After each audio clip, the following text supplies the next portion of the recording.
Welcome everybody to another post-pandemic visions conversation.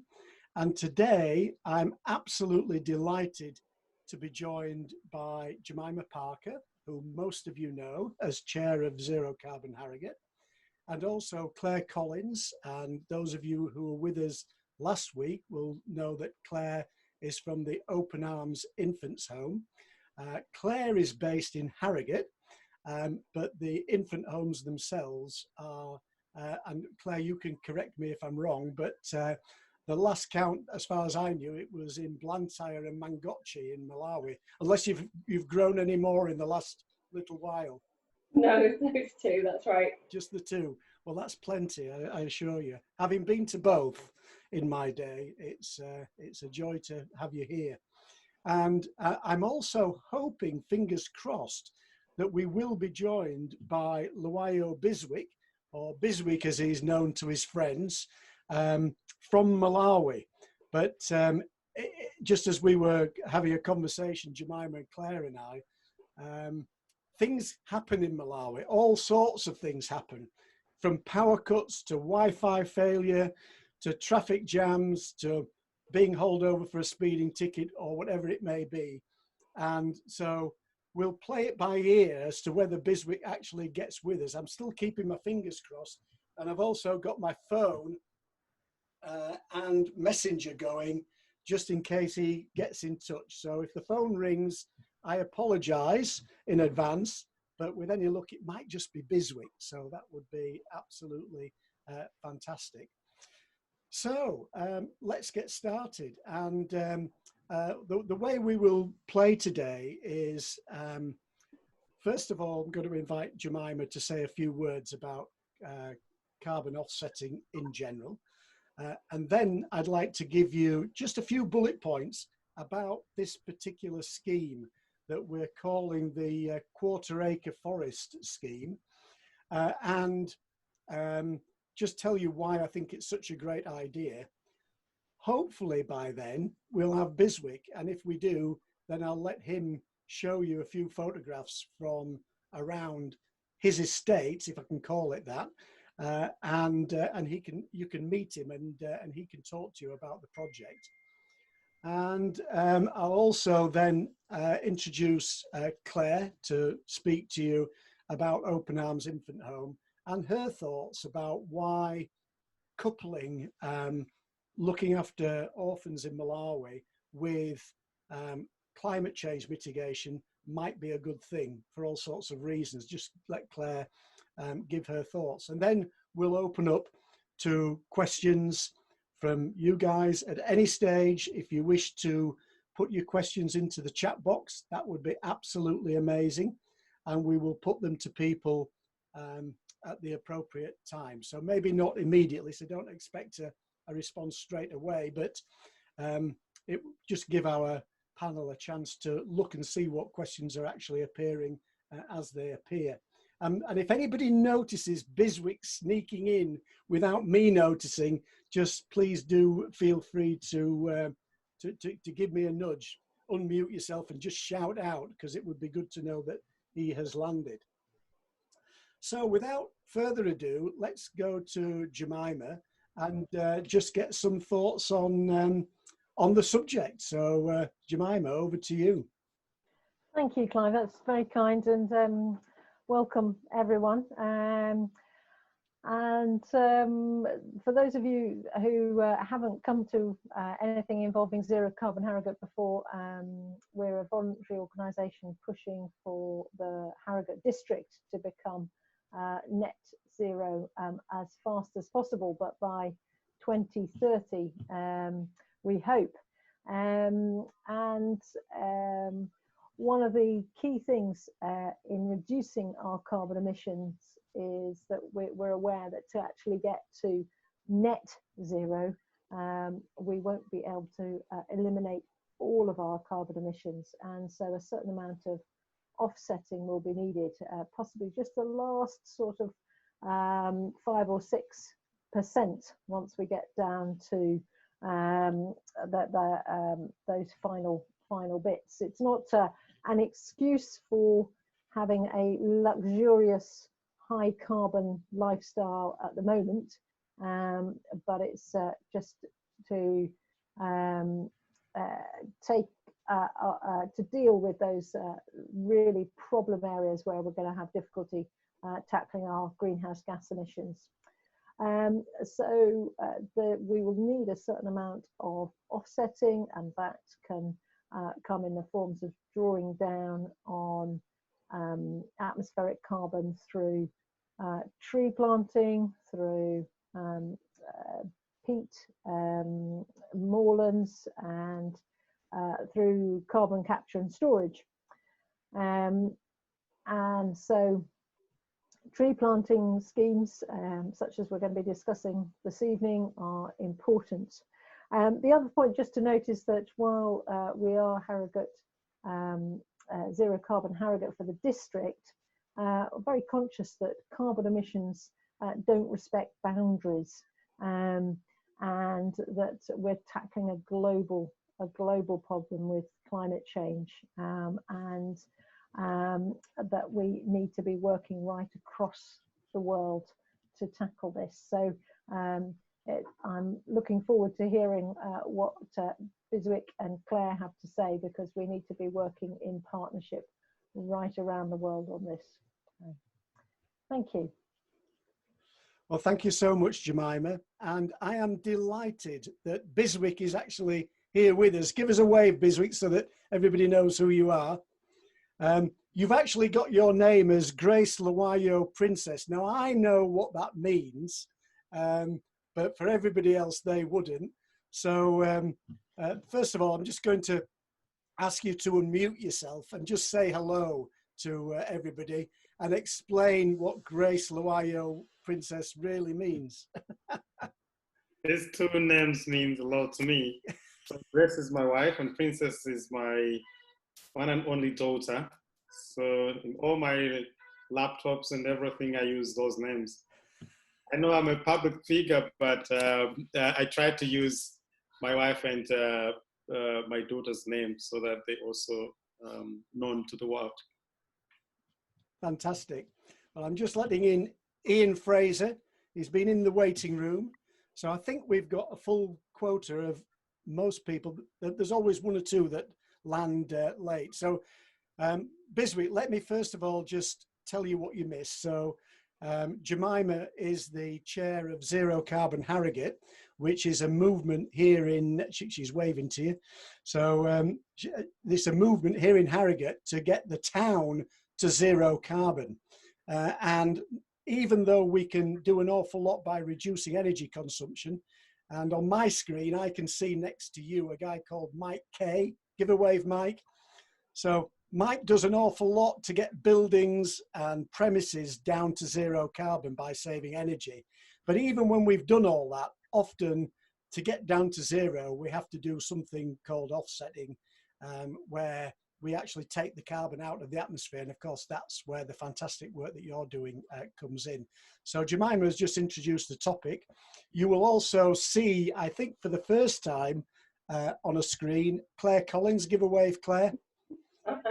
Claire is from the Open Arms Infant Homes in Malawi. She's based here in Harrogate, as is Lindsay. Give a wave. Lindsay, there you go. So Claire and Lindsay work with the Open Arms Infant Homes. They've got homes in Mangochi and Blantyre, but they're here, and Claire will be saying a little bit about the Open Arms Infant Home and why it's good to connect these two projects together. We may even get a visit, if it's possible, because he's on the road at the moment, I understand, but we may even get a visit from Charlie McCalder, who is running the infant home in Malawi. So we'll see whether Charlie actually gets here.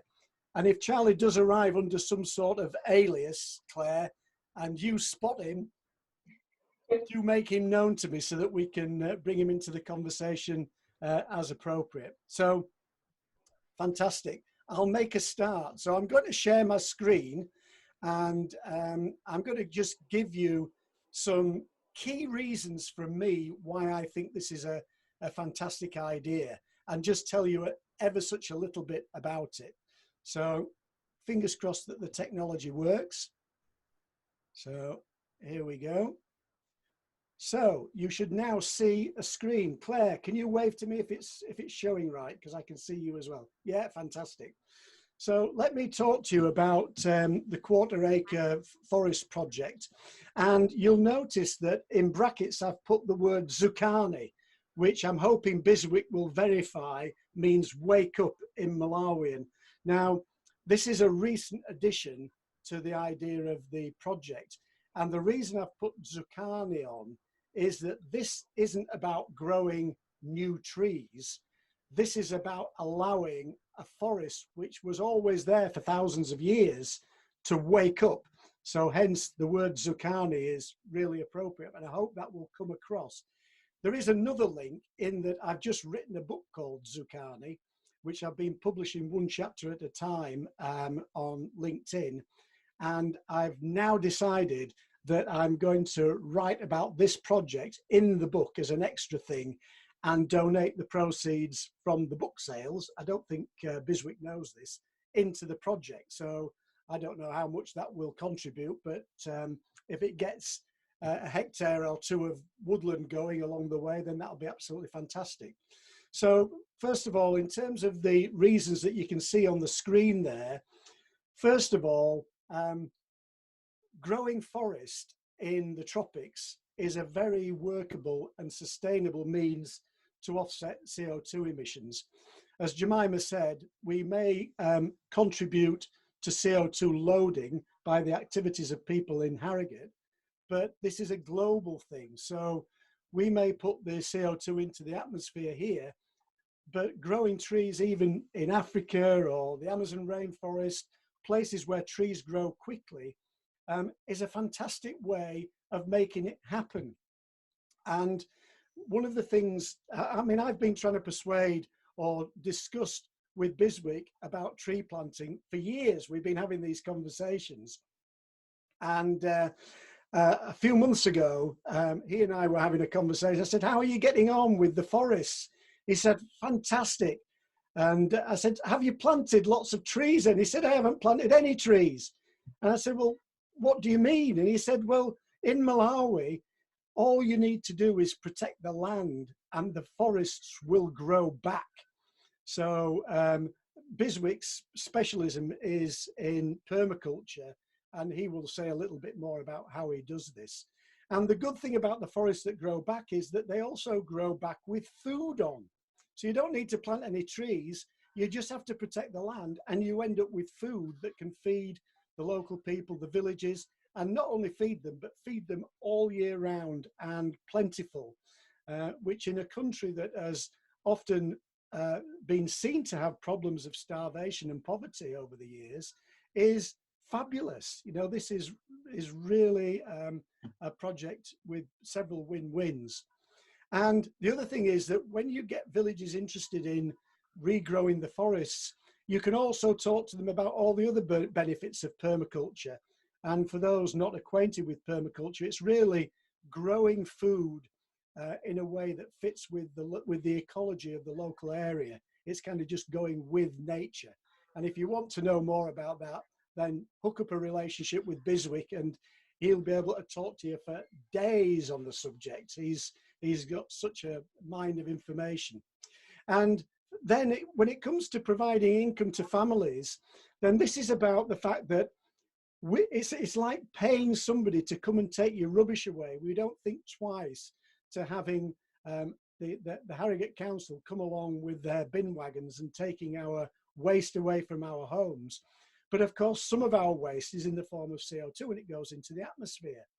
And so we can genuinely agree to pay families and villages in some of the world's poorest nations to take out the CO2 that we're putting into the atmosphere. So this is definitely not about charity. This is about paying somebody to clean up our rubbish. And hopefully that message will come across as we talk with Biswick and with Claire. But by paying the people in the villages to look after those forests and nurture them, it also allows the villages to be more sustainable, to be wealthier, to have income coming in. And the good thing about that, as I'm sure Claire will say, is that that means that the orphaned infants, and I should also say that Open Arms takes babies that have been orphaned due to things like HIV and tropical disease, and it looks after them in their homes in Mangotchi and Blantyre. But when the kids get to 2 years old, the idea is to put them back in the villages and let the extended families look after them. Well, that's hard, and it means that Open Arms has to monitor what's going on in the villages to help them to make sure that they're looking after the children properly. Well, as you can imagine, if the villages are getting some form of income through the work they're doing with forestry, and we're paying them in terms of offsetting payments, then that's fabulous news. It's great news for Open Arms, because it means they can be confident about placing the children back in the villages. So it achieves all these benefits without any need for what we would think of as charity. So that's really all I wanted to say to introduce the subject. I'm going to hand over to Biswick now, and I'm just going to move the slides forward. So when you want a slide moving forward, Biswick, just say next slide and I'll be at your service. So hopefully I'll give you the first slide. It's all yours, Biswick. Okay. Hi, everyone. Can you hear me? Yes. Good. So I'm the founding director of Permaculture Paradise Institute, and we are based in just next to the Zambian border in the west, but we're in the central region of Malawi. So Permaculture Paradise Institute is it's a business. We registered as a business that demonstrates how locally available resources could be used to alleviate poverty, grow, produce food using resources on our disposal, and address issues to do with climate change, but also demonstrate to the world that it is possible to reverse the mess, the present mess that humanity has brought to the planet Earth. So I come from a very poor background. For those of you who were in the first conference that I presented a little bit of my history.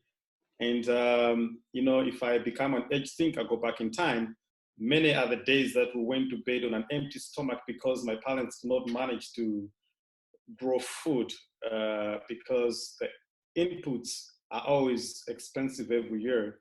So the cost of inputs keep on increasing every year, but then the production of food keep on decreasing every year, because farmers have to sell part of the produce from the previous year in order to grow more food. So that was very challenging for my parents, because we're 12 of us in the family.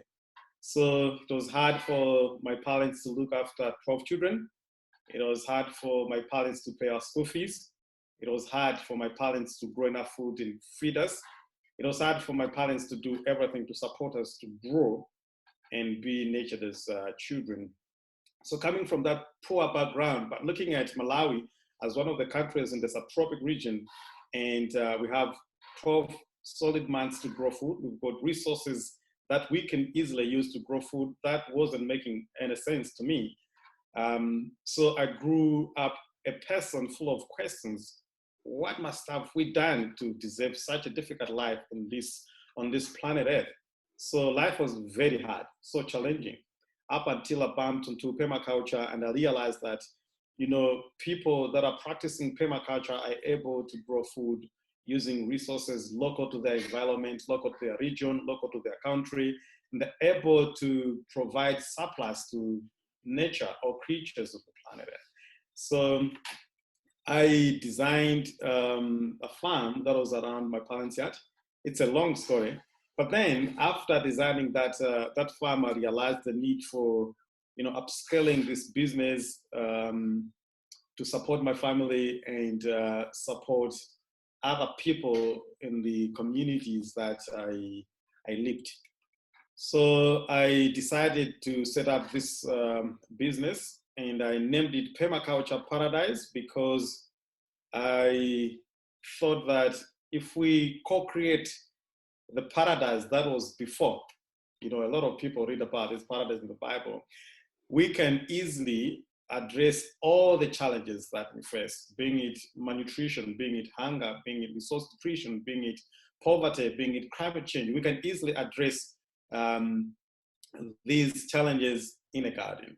So that's why we call it Permaculture Paradise. The word paradise, it's a garden full of everything.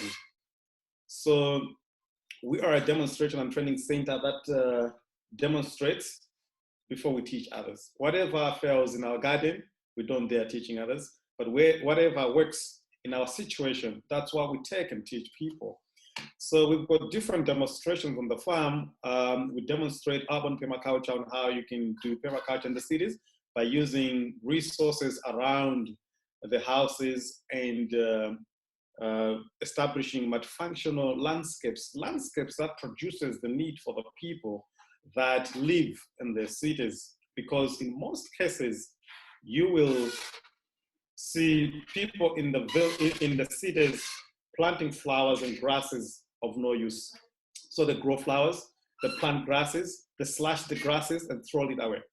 In a country where over 50% of the children are nutritionally stunted, and in a country where millions of people go to bed on an empty stomach, you see people growing flowers to slash and throw away. So that's why we set up this demonstration, urban permaculture demonstration, to show people living in the cities that they can redesign the landscapes around their houses and plant edible, multifunctional flowers that they can use in their homesteads. And besides talking about the landscapes being productive for the people living in that house, we also demonstrate alternative buildings, sustainable building, ramp earth buildings, so buildings that are ecologically sensitive. So these buildings are not just buildings that are built to provide habitat for the people, but buildings that are ecologically sensitive, buildings that does not pose negative implications on the ecological system.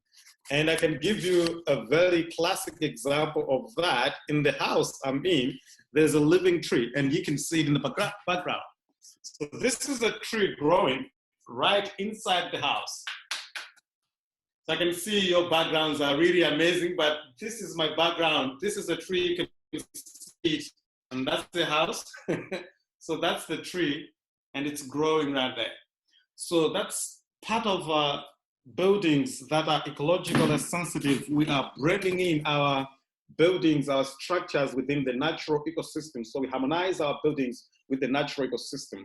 In the second demonstration, we demonstrate how permaculture could be done in the villages, in the rural areas where people poor, we say, but they have lots of resources. But you find in most cases that the surrounding of the houses in the villages are swept bare. Everything is swept bare. The trees are cut down. Grasses are being weeded and being bent. So we've got a demonstration that demonstrates on how a Malawian household, an African household, would look like if it was designed in a permaculture way, by maximizing the use of every square meter, making it productive, and produce food for the people living in the villages. So these are also demonstrations that use rainwater harvesting systems, as well as grey water systems from the shower rooms to grow food. So every shower room is planted with bananas to take all the water, and there's no stagnant water for mosquitoes, as well as producing food for the people. As you may be aware, in Malawi, the land holding size is a quarter acre. So we've got another demonstration that demonstrates how Malawians could build small houses that are ecologically sensitive and leave the other space for food production. So that's another model that we've got on the farm. And we also demonstrate dryland permaculture, because we are talking about climate change, and there are a lot of farmers in Africa, not just Malawi, that are affected by droughts and floods. But if you're talking about drought in nature, that does not exist. because they're drought-tolerant trees, crops, shrubs, forbs, and ground covers, climbers, whatever, that produces food in phases. So if you go in a forest, a natural forest, you will find food, being it a staple, fruit, vegetable, even animals. You find everything in nature. So we demonstrate how we can still live in harmony with nature whilst getting what we need in terms of food, building supplies, medicine, and everything. But without the need for irrigation, without the need for extra input, but just looking after that natural land. Then we go to another demonstration where we demonstrate, you can see in the picture, in the pictures, so you see on the other side, there are drought-tolerant crops. On the other side, you see natural fruits. On the other side, you see rice growing, and there's water there. So that's on the farm. All these photos are taken from different demonstrations on the farm.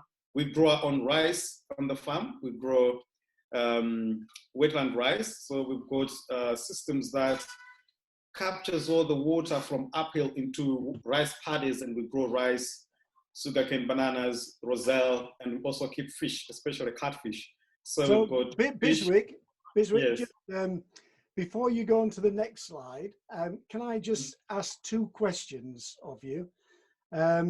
First of all, is that a Newcastle United shirt that you're wearing in this slide?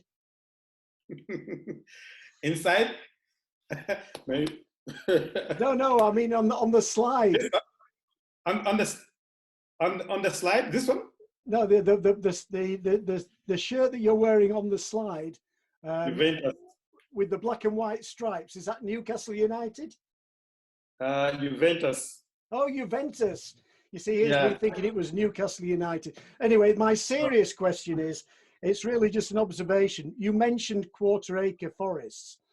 And the reason we came to this, just so that other people know, is that quarter of an acre, we think is about the size of land that usually is accessible to an individual or a family, and which they could grow a forest on and look after and manage. And at the same time, our belief is that we could do that with only having to pay the equivalent of the Malawian minimum wage, which is more or less £25 a month.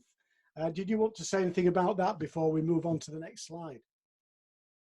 I'll talk about that that forest. Yeah. Let me just finish this one. Okay, So, all right. the wetland demonstration, that's where we grow rice, to demonstrate how wetlands could be designed in a sustainable way that does not use all the water. Because, you know, sometimes people say that we're losing a lot of our wetlands and forests because of the way we manage the wetlands. So this is a demonstration to demonstrate that you can manage your wetlands well, that you don't lose the wetlands as well as the forests. Okay. And in the other picture, you see natural fruits. All of those fruits were never planted. So these fruits and the juice you can see in that slide is made from natural fruits from this quarter-acre forest. So this quarter-acre forest is another demonstration apart from the dryland permaculture that I talked about. But this one, we are demonstrating specifically natural tree regeneration, tree planting. Because in Malawi, we've been planting a lot of trees, but the only challenge is management. There are lots of organizations promoting tree planting every year, and millions of trees are planted, but we don't see these trees. So there are a couple of mistakes that we make. For example, if we are planting trees, you will find people planting trees on a soil that is degraded. There's nothing to support the trees to grow, to give food to the trees to grow. So millions of trees are planted, but now the trees are planted in soils that are degraded, depleted, and there's no food in that. And then they don't look after the trees. And the other mistake that Malawians are making, and a lot of people in Africa, they create shrubs. They cut down indigenous trees to create room for the trees that comes in tubes. So they're cutting down forests to plant forests. So they're trying to reinvent the wheel. So that's another mistake that people are doing. And you will find some people planting native trees, natural trees. Natural trees are not supposed to be planted. Natural trees are already planted. They are there.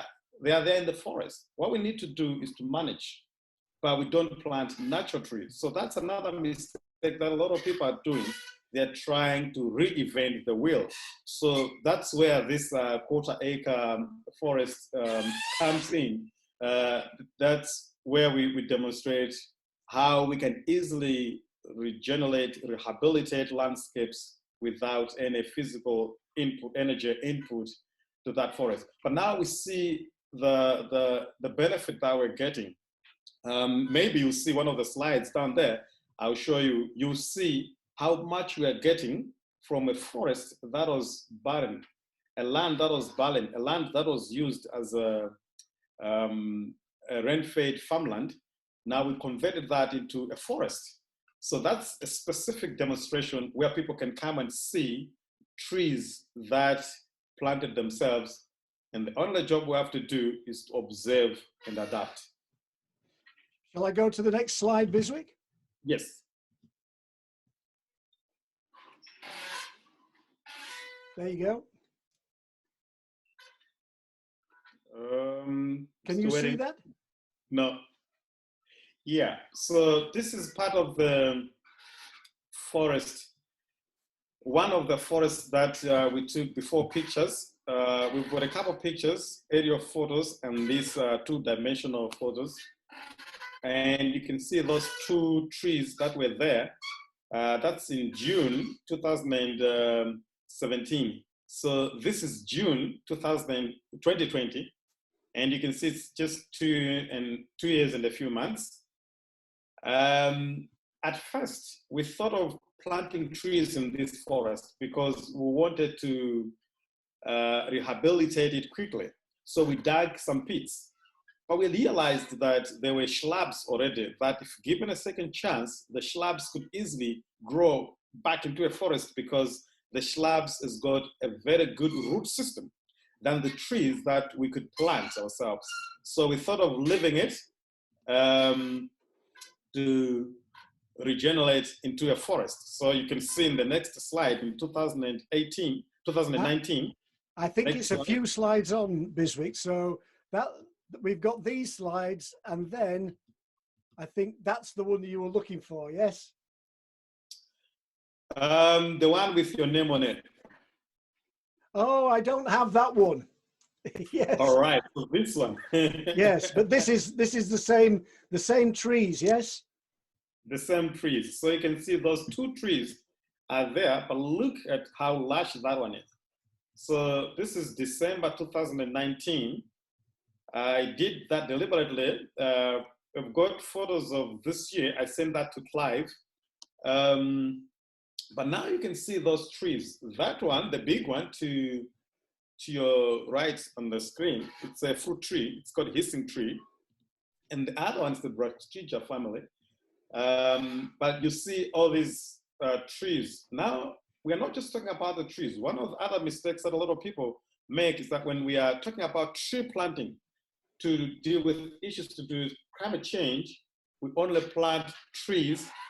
We ignore the shrubs, we ignore the grasses. So you find a forest that is planted to pine, a forest that is only planted to Gimelina, a forest that is planted to acacia only. And then in the understory of the forest, everything is weeded. So they weed everything. They don't know that the weeds, the grasses are the ones that control erosion, not the trees. So you still see erosion problems in forests that are planted, that are man-made, because they are not planted in the same pattern as the natural forests. So in this natural forest, you see layers, different layers. You see ground covers, you see climbers, you see diggers and miners, you see protectors, you see food for the people, and you see nitrogen fixers, the food for the soil. So everything is there. Even food for the animals. So animals can find feed, people can find food, we can find medicine. And then the soil is also protected.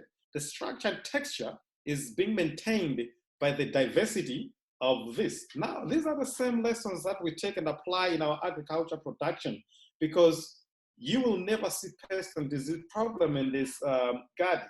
You can only see, in this forest, you can only see those in the garden that are established by man. So that's the beauty of these natural forests. So you can see that there's nothing that we did but we just left it go natural. Now we've got trees, different types of trees, not just one type of tree. Fantastic. So what we've seen there, Biswick, is the difference in just a couple of years of allowing the forest to grow back naturally without anybody having to plant anything, just by protecting it. Shall I go back to the previous slides then that followed on from the Yes. first one? Yes. So The other one, this is the map of our farm. So this is where you can find it now. These are different types of fruits that we get. You can see we buy apples on the market, but in the forest, we've got natural apples that we can find. Fruits that look the same as apples. They taste the same as apples, but they are natural. But, you know, we get these fruits at every season of the year, not these types of fruits, but different types of fruits. Right now, we are eating what we call snowed apples. You can Google snowed apples, or you can Google tree hibiscus. That's what we're eating right now. And then these called water boons, they are flowering right now. So they will succeed the snowed apples. So you can see the succession there. So if we are to address issues to do with hunger in Africa, we need to learn from nature. You will find all this happening in nature. Fruits fruiting at different times of the year to provide food for people throughout the year. But now you see our farmlands, they're only dominated with short-term crops, especially in Africa. You find corn, maize everywhere. These are other fruits that we get. We call these Indian plums. I don't know why they are called Indian plums. But in our language, we call these mbulumbunje. So these fruits come during the rain season. So you only know Christmas is approaching by looking at these fruits flowering. So the flowers, the one which is flowering was taken before Christmas. And the one which is fruiting was taken during Christmas. So you can tell when the rains are due or when Christmas time, festival times are due, but looking at nature. So there's a lot that we learn in the forest than just the food that we can get. There's a lot that we learn. So this is our ancestral knowledge that was used to predict when the rains are due, when specific pandemics are to be a problem, or how to overcome specific problems. They could tell by looking at and learning from the forest. So you can go to another slide. Yeah, shall I go another one? Yeah, so now those are the fruits. I was talking about the fruits, but these ones, these are vegetables in the same forest. So these are photos that I took, a close photo of specific crops that, or plants, or shrubs, food, functional plants that are found in that forest. So in the understraw of the forest, those that were like grasses are these ones. So the good thing, the beauty with these types of vegetables, they only produce new leaves as we're getting out of the rain season. When crops are dying in the gardens that are established by man, you will find these vegetables producing new leaves without the need for irrigation. So, like I said, we can find almost everything. You talk of vegetables, and the flowers, those purple flowers, they are amazing. If you harvest the flowers contain a very sweet liquid, more than honey. It's very sweet, more than honey. So you can get energy from that. You can get a drink from a flower of a vegetable, and the leaves are harvested and used as a vegetable. And these are perennial vegetables, vegetables that grow every year. Every year after the rains, you find these vegetables. But during the rain, you find the regular vegetables like the blackjack, garlic soldier, amaranth. But after that, that's when you start seeing these vegetables coming. So that's one of the questions we ask ourselves. Why do we need irrigation systems, yet in the forest there's nobody that irrigates the forest? Biswick, So, I have a question for you from Kirsty. So yes. Kirsty is asking, she is wondering how the forest was protected to ensure regeneration. So we're getting the message that if you protect the forest, it grows back. So how did you actually protect it? And did you have to pay anybody to protect the forest? That's a good question. So in Malawi, we've got one problem. I think it's in Africa as well. After harvesting maize, people burn everything. So we made sure that our land is secured. So we've got a live fence of aggressive plants like Mauritius thorn. We've got napier grass, some call it elephant grass. So we've got a live fence, and that live fence is also planted to plants and crops that are fire proof. So if our neighbors are burning their bushes, that fire does not bother us. And the other thing, we've got workers on the farm that are trained in permaculture, and we don't allow them to cut down any tree. So this forest was just left, and it was protected from fire by the live fence. And then these workers look after the forest, but not much. It's just making sure that there's nobody who's cutting down the trees, and there's nobody who's setting fire on the forest. And the intention, Kirsty, is that as Biswick teaches this method to the villages and provides an income through our offsetting payments, they will be encouraged and remunerated to put the same sort of disciplines into the villages as Biswick has managed to do at the permaculture farm. So Biswick, talk us through, I'm conscious that I want to give Claire a chance to say things. So tell us about these other slides. I've moved on one. These ones? Yeah. So these ones are the plums I was talking about. Yeah. Okay, so I move on again? Yeah, I can move on. So these are the plums I was talking about. And the other issue with the management, if you are managing a forest like this one, the one I'm showing here, you don't need to worry about animals coming in to eat the trees, whatever, because that's one of the problems we also face with the tree planting projects. We need to fence off the forest so that the trees that have been planted are not eaten by animals. But in this example, in this forest, you don't need to worry about animals bothering you because it's a natural forest anyways.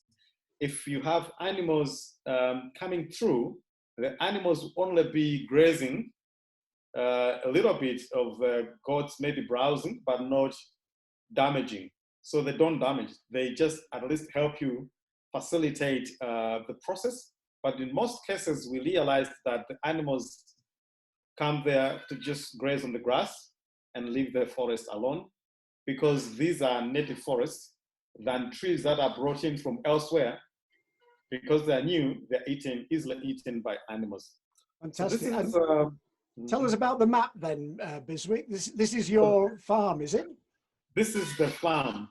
So this was in 2017. This is an aerial view of the farm in 2017, when we just bought the farm. You can see there were just a few trees. This piece of land was used as a rain-fed farmland, and the previous owner used to grow groundnuts only. So they cut down all the trees. Some of the trees were there before we bought it, but they cut all the trees to create room for short-term crops. So we took this Google map to show the before view of the whole farm. Right now, it's a jungle of food. It's a food forest, and it's all covered with forests, trees, and grasses. But that was the previous view of the land. This one is just a map on how you can get us. That's where we are located in Malawi. Fantastic. So, Biswick, thank you so much for talking us through it. It's really brought it to life for us and given us a real appreciation of this different way of thinking about creating forests by working with nature and not just creating trees that soak up carbon dioxide, but also trees and shrubs that provide food for the local inhabitants. So it's a complete win-win. Is there anything else you would like to say before I hand over to Claire? Yeah, I think I also wanted to appreciate the support Clive gave us to look after this forest. So Clive paid £25 for us to look after this forest. So I would like to appreciate that one. And yeah, yeah, I wasn't seeking that, but thank you for the mention, Biswick. I have absolute faith in you. As far as I'm concerned, it's money well spent to clear up my rubbish. So let's go on to Claire, and Claire, if you'd like to unmute yourself, yeah. And I'll move on to the next slide. Yeah, that was amazing. That was really, really interesting. And I mean, there's so much that we could say. I think a lot of the stuff that we see in our working communities kind of really mirrors the stuff that you said this week. We see a lot of problems around the harvest and a lot of children unable to access food, which then leads to kind of development problems and stuff later on in life. So yeah, I totally appreciate the stuff that you've said, and it's really, really inspiring to hear. I think as an introduction to Open Arms, as Clive said, we're predominantly a children's charity to support orphaned and abandoned children that really have nowhere else to go.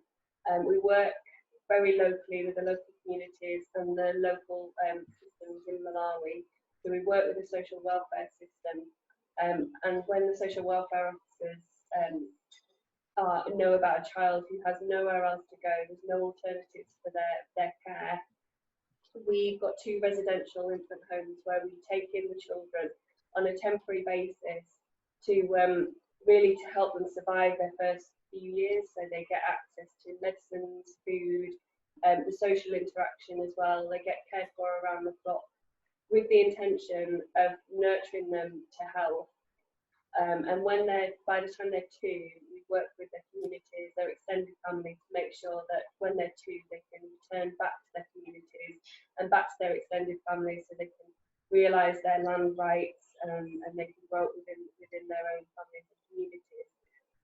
But when we return children back to their communities, we operate an outreach service, which is a bit like kind of health visitor. We'll go out and we'll monitor the children that have returned back to their communities to make sure that they continue to thrive, make sure that the families are supported, make sure they can start going to school.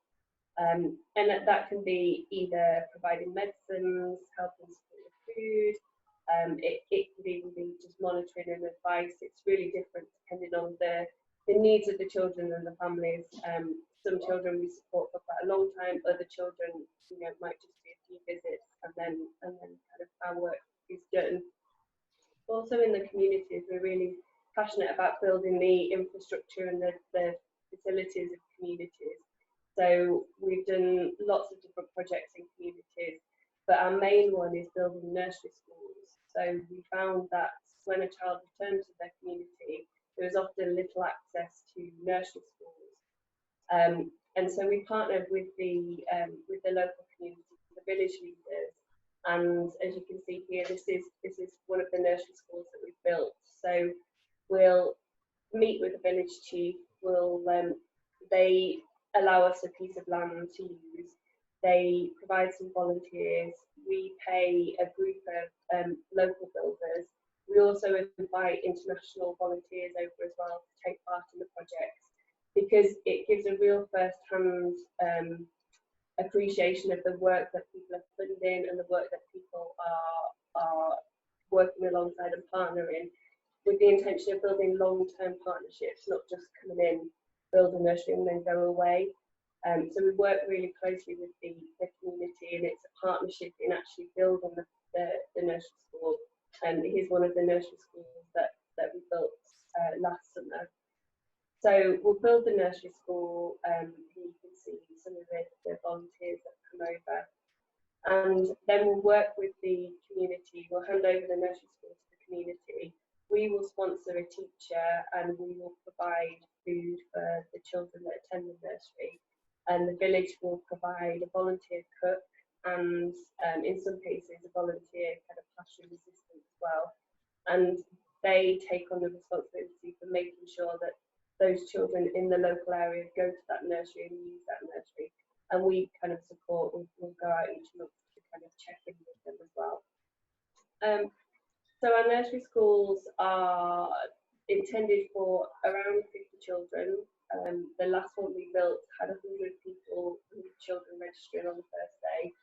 It really fluctuates kind of within the seasons, the attendance, but it's around 50 children that each nursery caters for.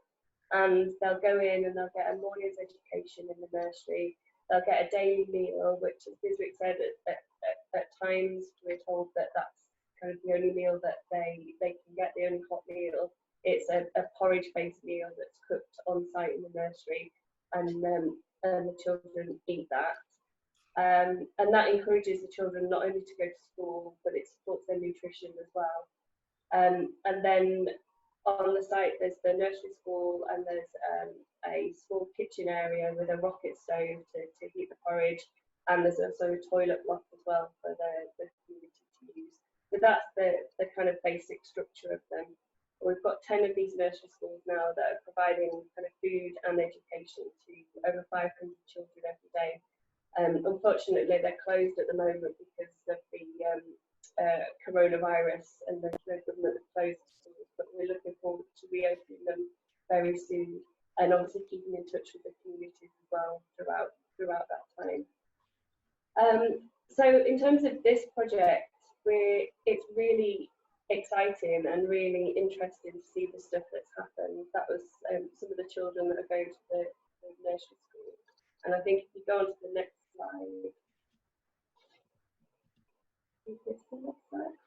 Yeah, this was just a quick snapshot of one of the openings of the nursery school. So it's amazing that the communities all came together. They actually closed the local primary school as well, so the primary school children could come to the opening ceremony. So it was really good to see the kind of nursery there and the primary school kind of supporting the nursery, because that's the idea of promoting nursery education in communities, is that it gives a stronger possibility of the children seeing through primary school.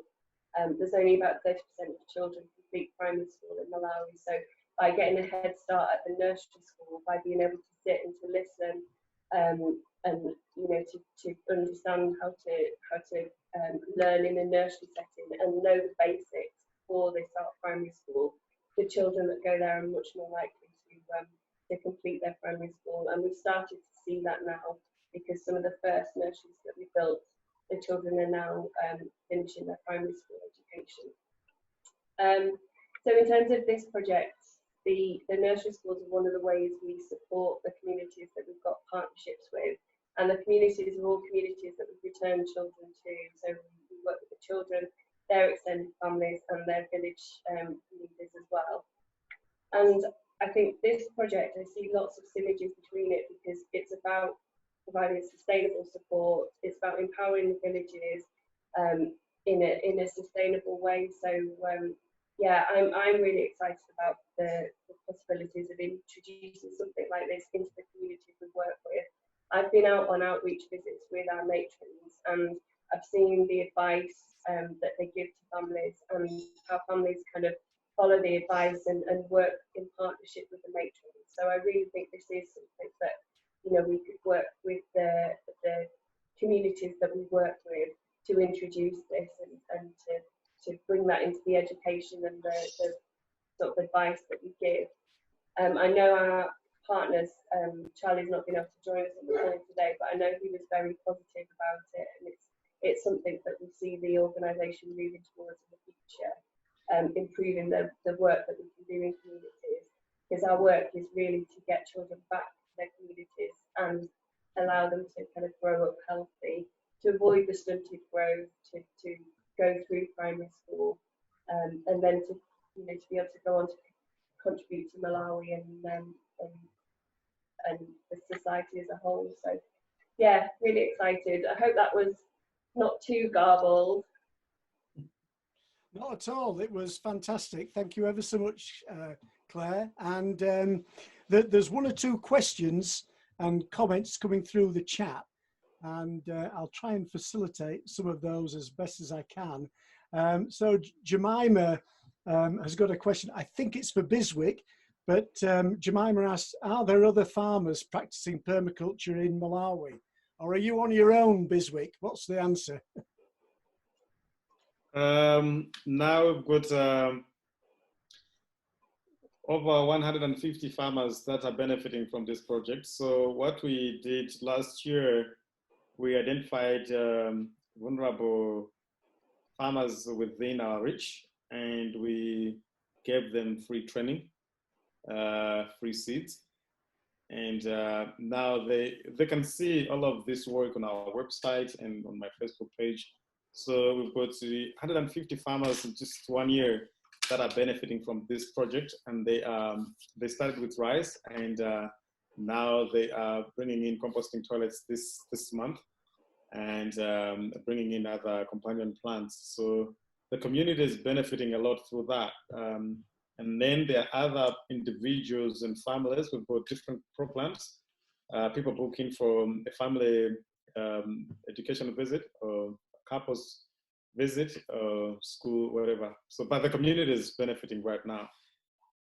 Fantastic. And I think this is another one for you, Biswick. In fact, it definitely is. From Lewis.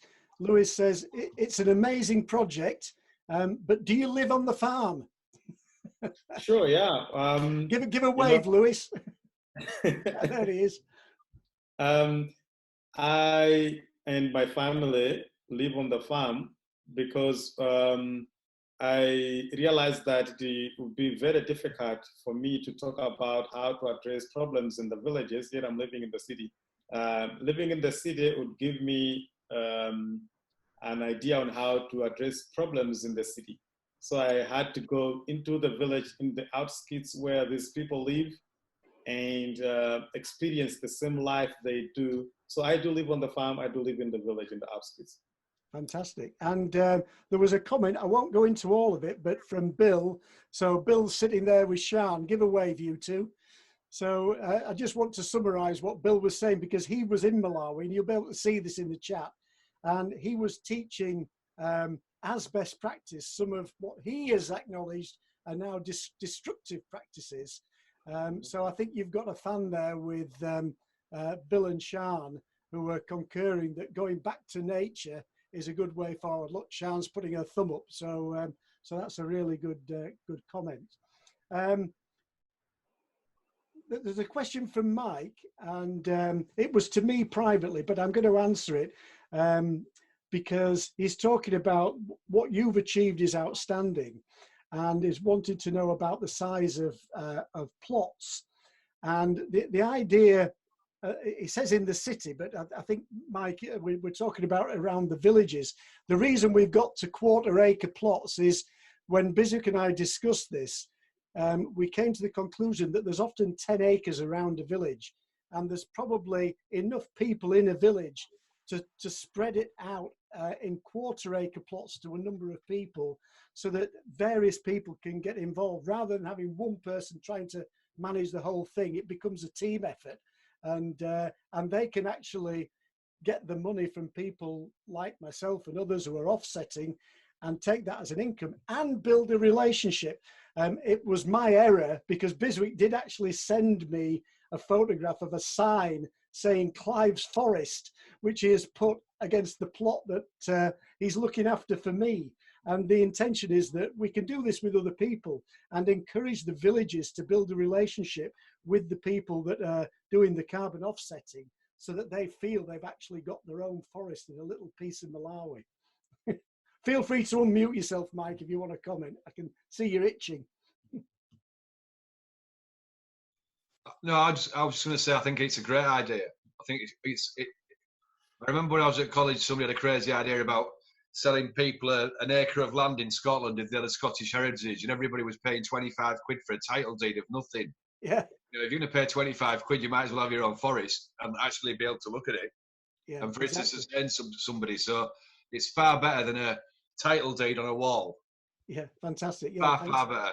Thanks, Mike. Bigger consequences for everybody. It's much better. Fantastic. So Jemima's apologising for slipping away. We knew in advance that would be the case. But Jemima Biswick is saying that she really appreciated hearing about the project, and great to hear how nature is so good at healing itself. So I wondered, got a little bit of time left. I wanted Biswick and Claire to have the opportunity to ask each other a question. I'm sure they'll do lots more of this as time goes on, but while you're on the screen with everybody else listening, let's go to Claire first, because I can see she's nodding profusely. Claire, if there was one question you'd like to ask Biswick right now, what would it be? I'm just really interested in, like, have there been any barriers with, if we sort of introduce this to some of the villages that we work with, what's been the reaction from people? Have they been keen to adopt it, or have they been sort of suspicious about it or careful? Mindset changes has been a problem. So that's why we demonstrate first. Without demonstrating, without showing them how it works, it's very hard to explain to them, and it's very hard to convince them. It has been very hard to convince the people. This is the reason why I said in my presentation that the first thing, we are a demonstration. We demonstrate. Whatever works for us, that's why we go out and teach people. Whatever doesn't work for us, it can't work for anyone. And if they come and see their fellow Malawians, Africans, Black, doing it in the village, they find it very easy to adopt. But sometimes it becomes challenging if they don't see what you're talking about. They're like, you're talking about things in the air, and that would not work in their situation because they've never seen it working. So that's the first thing. We make sure that our demonstration is well managed. And we've got this piece of demonstration, different demonstrations for different people, because we have people that come through from the cities. We have ministers, we have MPs, members of parliaments that come through. We have professionals, we have lecturers from different universities, we have professors from different universities, we have students. So they need to find their situation. So that's why we've got different demonstrations to demonstrate with different people, and different demonstrations to suit different needs and different resource base. So we find it very easy to transfer this knowledge to the village. And some of the organizations came to us, were like, how did you manage to convince these people? When we said, the first thing we managed to set up a very good demonstration. That's how we managed to convince the people. And if I can say, Biswick, that one of the answers to Claire's question, because you and I talked about this, we feared that if we started to raise some money for offsetting to pay into people in the villages, in the early days, one of the challenges will be there may be a bit of rivalry and jealousy between those that are receiving the income and those that are not, because Biswick is encouraging people to do this anyway, But we also believe that it is something we should be paying them to do to get the forest back to a vibrant state to offset our carbon emissions. So one of the things that we need to work out is how we get this out into the villages in a way that everybody accepts it and accepts the fact that some people will be paid and others will have to wait until there are more people contributing to the scheme. So that's why with the first forest that Biswick has kindly set up on his own land, we've done it in that safe space prior to taking it out into the villages. So let me go back then. Biswick, if there was one question that you would like to ask Claire, what would it be? The project is amazing because it's helping the vulnerable directly. But if there was one question I would ask, would be how do they manage to sustain, especially the school feeding program? I saw one of the slides, they provide feed to the kids. How do they sustain that? And maybe, you know, one of the challenges that we're facing right now in Africa, in Malawi especially, we've got over 50% of the children that are malnourished because they're only fed with maize. So if we are running school feeding programs, mostly we give them porridge, which is the same as sima, the staple food. And then at lunch, they go back home, they are fed with the same type of food, and even at dinner. So how, I mean, what sort of feed is that? Is it made from maize or soya? And then nutritionally, how do you diversify the feeding program? Yeah, and that's one of the problems that we do have in our infant homes. We've got much more control over the food. We've got a little kitchen garden in the infant home, so there's a menu that rolls, and it's got the different, you know, protein and carbohydrates and different things, and probably uses a lot more fruit and vegetables because we grow them in the kitchen garden in the infant homes. I think when children move back home, you're right, it's very much maize based and based. I know the porridge has got added minerals and vitamins, but yeah, it's not as good as fresh fruit and vegetables. I know that, and I think that's one of the challenges that we definitely recognise, how we introduce those foods into villages. It's through education, I think, and working with the families that we work with and monitor. There was another one. The sustainability one is an important point as well. So we try and have as little involvement as possible with the nurseries once they're up and running.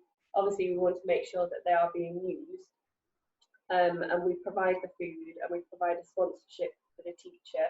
But we try and make it very clear that it's for the village own the nursery school, and they've built it with us and they own it and are kind of responsible for it. But again, it's not quite 100% sustainable because we provide the food and we provide the teacher's salary. We do provide fertilizer and maize seed, so the nurseries can grow food, but again, it's still very much based on that harvest and using the land and the nutrients in the land. So it is something that as an organisation we are looking to do. We'd like to create something so that the nurseries and the communities can sustain the nurseries themselves without any involvement from us. It's something that we're working towards. We've not cracked that yet. We've got the nursery, we've got the kids in school, we've got the kids getting the food, but then the next stage is, okay, how do we make this run itself so we don't have to be involved in it? We've got there yet. This is one of the things I really like about this project. If we can actually get it up and running, instead of having to fund through the charity, looking after the kids, we turn it on its head and we actually work with them so that the villages can feed the kids and everybody else in the village and get an income. And it's not charity, it's income that is just deserved for cleaning up the atmosphere. And by tipping it completely on its head, the methods that Biswick teaches, and I noticed as well that I think it was Bill and Sean were talking about how do you encourage people to adopt permaculture methods. So, well, you know, Biswick has already said that he's had literally over 100 farmers through his, I mean, his farm is as much a school as it is a farm. And they come, they learn, they take the food away. And this is spreading not just throughout Malawi, but also internationally. I cannot sing this man's praises enough, because he also has a YouTube channel. He's teaching these methods throughout Africa and beyond. What's the furthest you've actually influenced, to the best of your knowledge, Biswick? Can you come again, sir?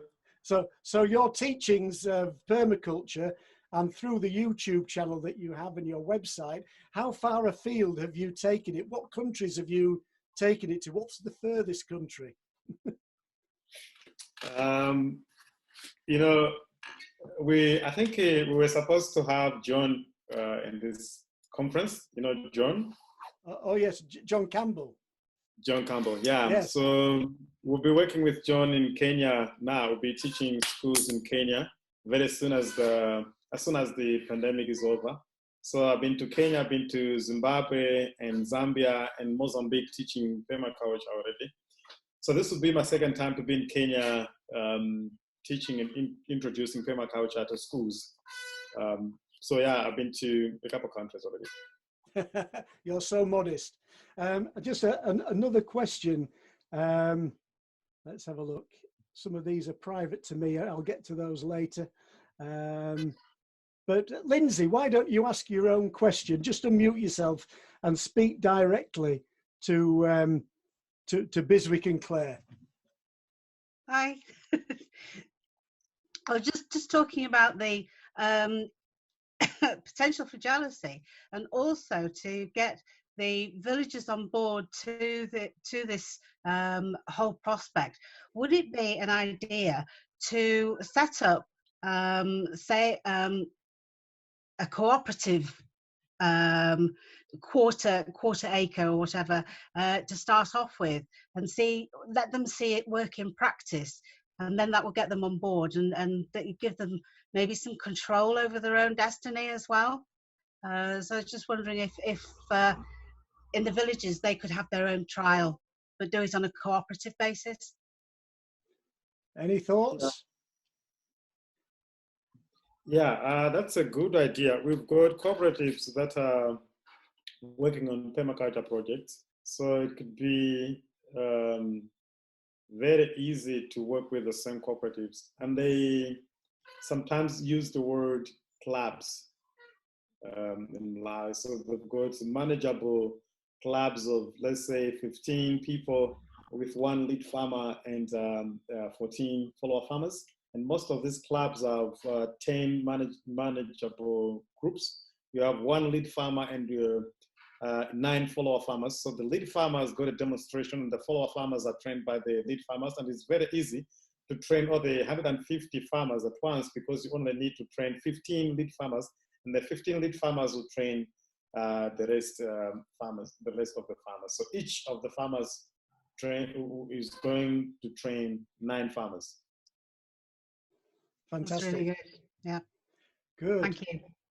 So anybody else? In fact, as we can see you all on one screen tonight, just put your hand up if you'd like to ask a question of Claire. So Lewis, just unmute yourself.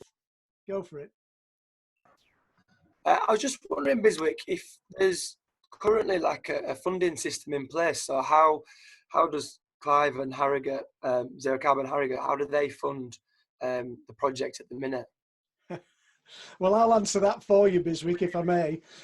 So at the moment, all that has happened is I've transferred some money to Biswick. And we realise this is very embryonic. I've known this man many years, so I trust him completely. And the money is going that way. In the fullness of time, we're going to have to put in place some systems that allow people to make this work, and there will be much more verification. In fact, Biswick, the man that asked the question, Lewis, is a videographer, and you and I have had conversations about providing video evidence of the work that you're doing. And there's a young man who happens to be called Wilson, who is training to be a videographer in Malawi. And Lewis is often to mentor him. Am I joining the dots up, Biswick? so it's a tangled web that we weave, but this is very much an embryonic project. At the moment, the only person paying into it is me, but the intention is that we find other funding streams and make this happen. Mike Kay, you want to say something?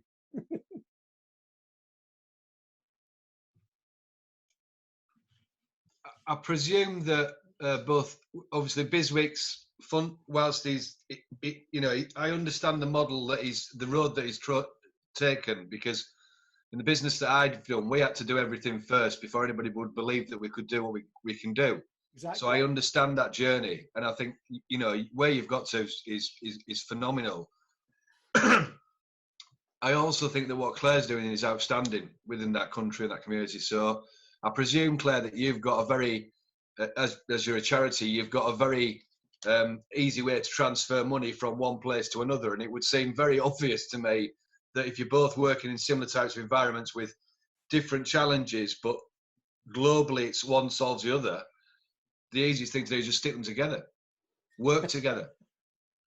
You know, and if you want, you know, we do, you know, my business is called Energy Oasis because we try and take buildings off grid in the United Kingdom. But to create an off-grid building in Malawi would be a walk in the park. And if you can provide so much more by doing that to the whole project, it just makes very serious sense. So I think you should have a very good conversation between the two of you and get Clive to help you out, and Lewis. But yeah, I think it's great. Yeah, it's fantastic. The connections are ongoing, and Biswick and I, unbeknown to you, Mike, have already spoken about the potential for solar panels and Wi-Fi in these villages, but we're just taking it one step at a time. I could do that in a heartbeat. I could turn Claire's lovely, really lovely brick school with a tin roof into a building that's cool in the summer, warm in the winter, hot water, showers, internet, electricity, and it would all run itself. It would run itself. No bills, nothing. I hope you realise, you two, because you've never met in face to face, have you, Mike and Claire? No. No, and yet you're literally something like 8 doors down on the same road in Harrogate. You're both in Victoria Avenue, is that right? Yeah. Yeah. So there you go. So you need a conversation. This is about joining up the dots. Oh yeah. And so many of the people that are actually on this call are, in my mind, part of that joining up of the dots. So it's about taking it one step at a time, and you know, working out where the synergies are, making it happen, getting other people to join in. So I am conscious of the time. It's just after 7:20. My promise as ever is to get you all away for 7:30, so that you can have tea and everything else that you do on a Wednesday night.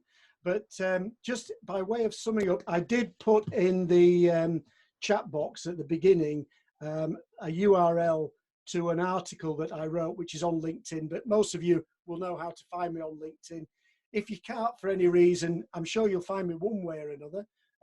My email address is clive.wilson at primeeast.com, or my Energy Oasis, because I do a bit of work for Mike as well. So Clive at energyoasis.org.uk. Is that right, Mike? He's nodding.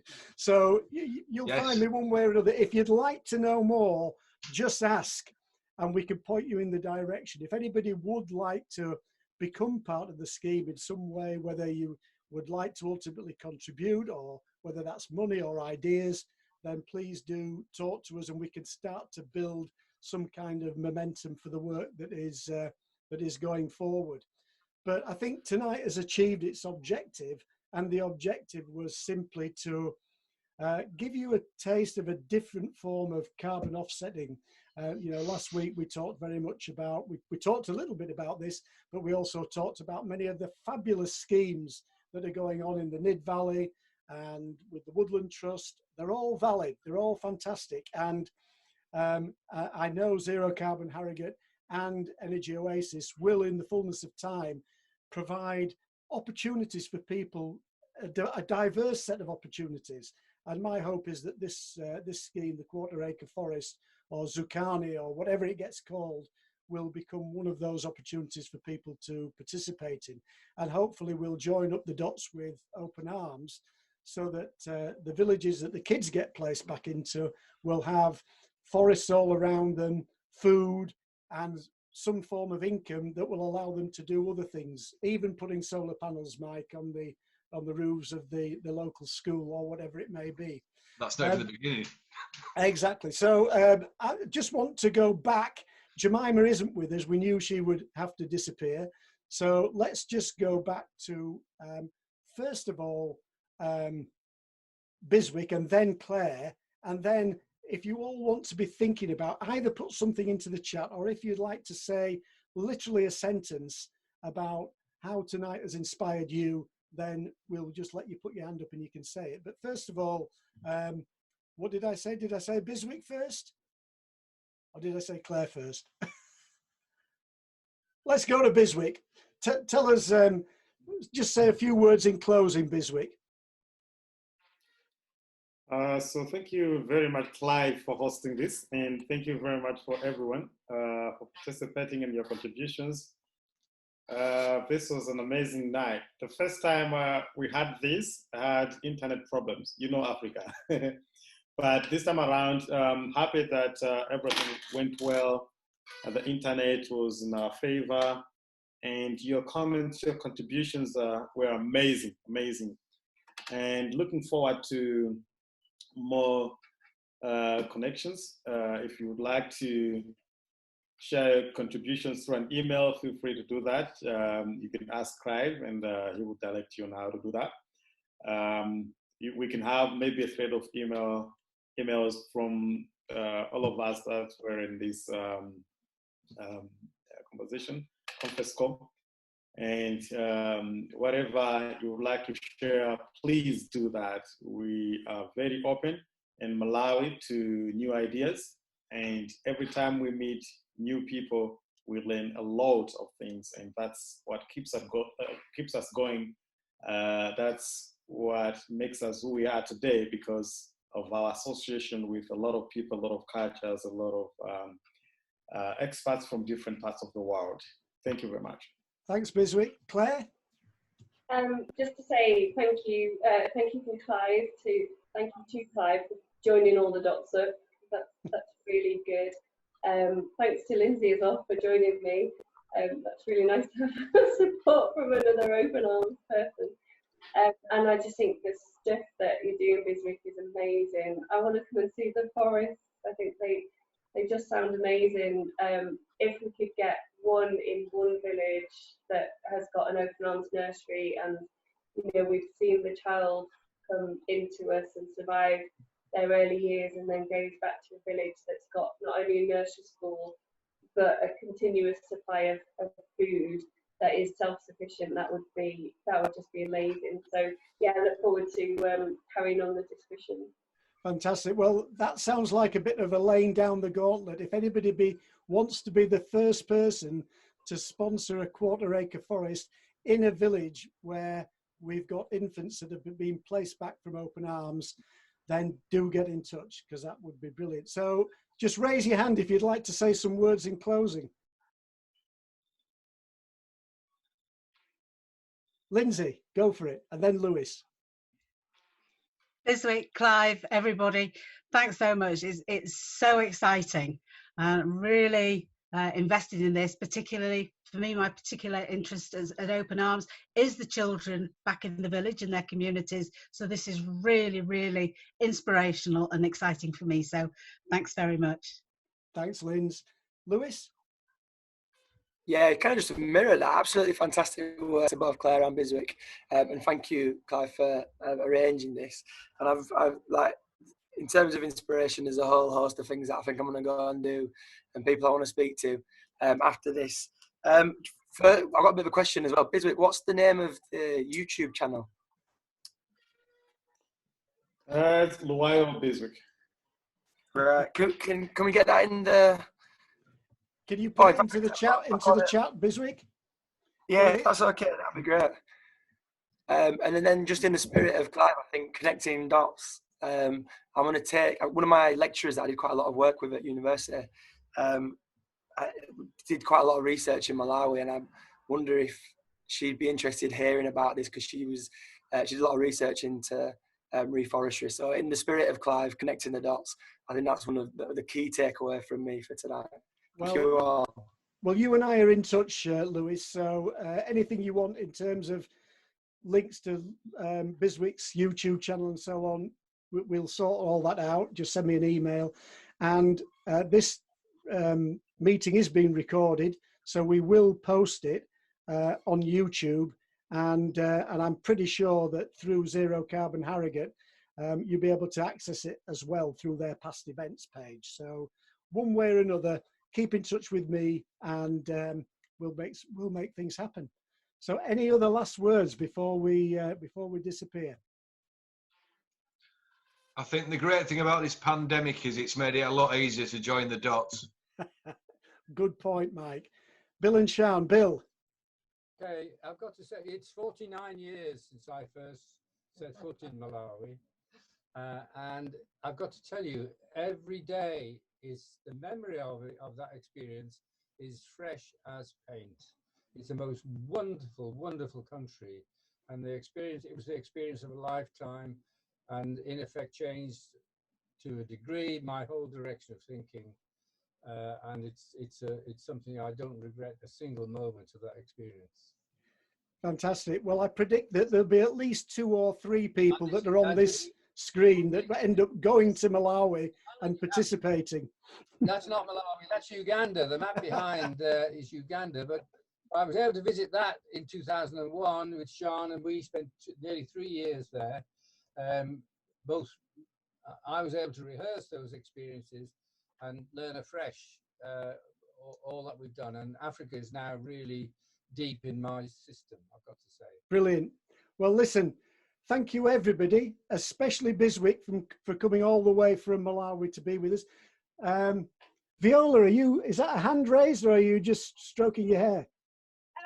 Actually, I wanted to ask if Biswick is the first or the last name.